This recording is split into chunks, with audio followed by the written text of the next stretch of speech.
It is so much better when we wait on God than to try to take it into our own hands.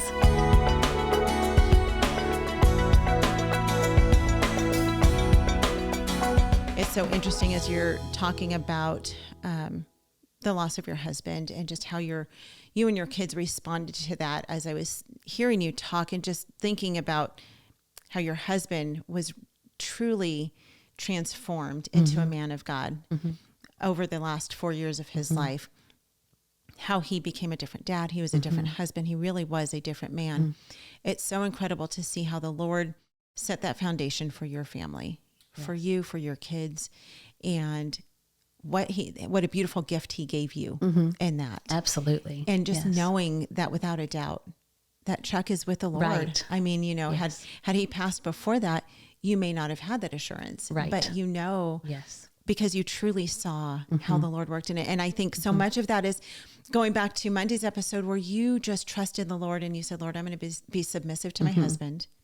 I'm going to trust you with him. And there are oftentimes very godly men who, for whatever reason, don't want their wives to homeschool, right? It doesn't mean that they're not Christians. It just means that maybe they just don't understand homeschooling. But the Lord used your faithfulness to help draw your husband to Christ in those last 4 years of his life, how he served the Lord through missions, through serving his family, through loving his kids, and really becoming the husband and the man and the dad that God had created him to be.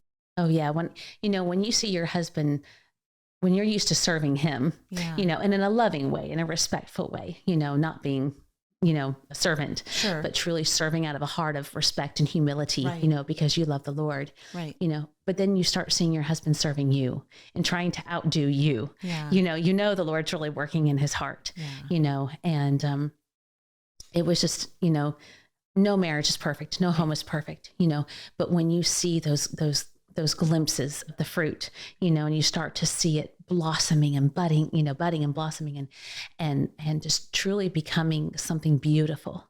It is so much better when we wait on God than to try to take it into our own hands, and make something happen. Right.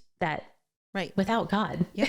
We cannot force the hand of God to do anything. No. We can't. So even homeschooling our kids, we can't force the hand of God in saving our kids. We've often talked about, homeschooling is not the gospel.